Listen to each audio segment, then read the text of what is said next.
El día de hoy hablaremos del Porfiriato. Esta es una etapa muy importante para la historia de México, que hace referencia al tiempo de presidencia del señor Porfirio Díaz Mori. Una de las causas que motivaron a Porfirio Díaz como presidente de México para este periodo de tiempo fueron las reelecciones de Lerdo de Tejada, quien tenía impunidad como presidente ante las elecciones que tomaba en su presidencia, el apoderamiento de su poder y como esto llevaba a repentinas derrotas de poder de Porfirio Díaz, lo cual lo frustró y llegó de nuevo a su recandidatura, en la cual ganó como presidente y ejerció de nuevo el poder y las elecciones. Consecuencias del porfiriato. A pesar del éxito económico de México durante el porfiriato, sus consecuencias sociales fueron negativas. El ingreso real per cápita era muy bajo y los niveles de desempleo aumentaron debido a la mecanización. El capital estaba concentrado en pocas manos, especialmente inversores locales y extranjeros. Por otro lado, la tenencia de tierras se privatizó, llevando a una mayor concentración de la propiedad de la tierra. Esto incrementó el número de población rural sin tierra. Las familias ricas conservaban la mayor parte de los terrenos productivos y la mitad de los mexicanos rurales trabajaban para ellos. La mayor parte de la población siguió siendo predominante pobre y rural, y la división de las clases sociales se profundizó con el surgimiento de la clase media en las ciudades. Se amplió la brecha entre México urbano y el rural. Personajes importantes del porfiriato. Porfirio Díaz. De 1884 a 1911, Porfirio Díaz gobernó dictatoriamente, haciéndose reelegir sucesivamente. En 1867 y 1871 fue candidato presidencial, pero en ambas ocasiones fue derrotado por Benito Juárez. El 8 de noviembre de 1871 inició la Revolución de la Noria para derrocar a Juárez, pero este murió en 1872 y el poder recayó en Sebastián Lerdo de Tejada. Favoreció a sus partidarios con inmensas haciendas y promovió la llegada de capitales extranjeros en la minería, el petróleo y la industria. Mientras tanto, la mayor parte del pueblo mexicano sufría marginación y pobreza. En 1910 se reeligió al candidato opositor Francisco I. Madero, quien al salir de prisión hizo un llamado a la rebelión nacional que fue seguido por muchos caudillos antirreeleccionistas. Así empezó la Revolución Mexicana. Benito Juárez. En 1858 se convirtió en presidente de México. Al año siguiente promulgó la famosa Ley de Nacionalización de los Bienes Eclesiásticos. Logró derrotar la dura oposición de los conservadores en 1860 con la ayuda de Estados Unidos.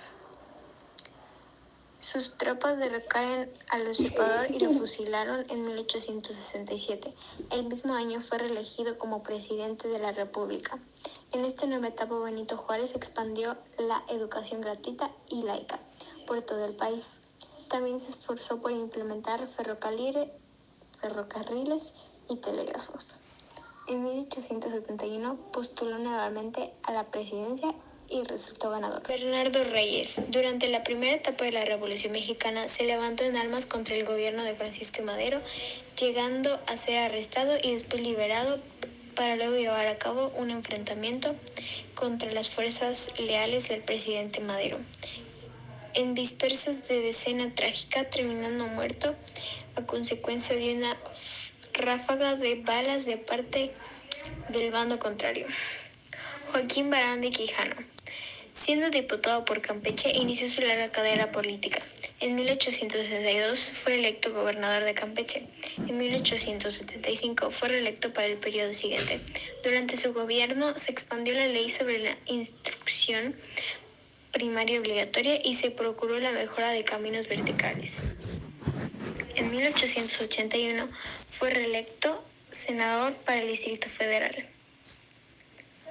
En septiembre de 1882, el presidente Manuel González lo designó ministro de Justicia y de la República, a cargo que desempeñaría incluyendo varios periodos como ministro general de don Porfirio Díaz. Durante este tiempo, la educación en México progresó notoriamente. El periodo exacto en el que ocurrió el porfiriato en México viene desde el 25 de noviembre de 1876 a el 25 de mayo de 1911.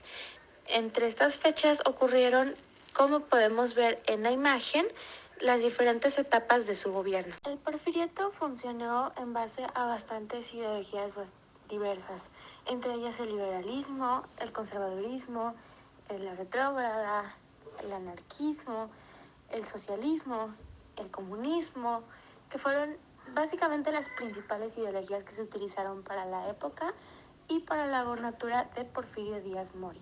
Las ideologías se distinguen básicamente por las acciones que tomaba el presidente Porfirio Díaz dentro del periodo en el que ejerció su candidatura. Sin embargo, igual pueden haber variaciones con respecto a cómo personalmente las personas veían las ideologías de Porfirio Díaz o cómo él mismo las denotaba dentro de su periodo de presidencia.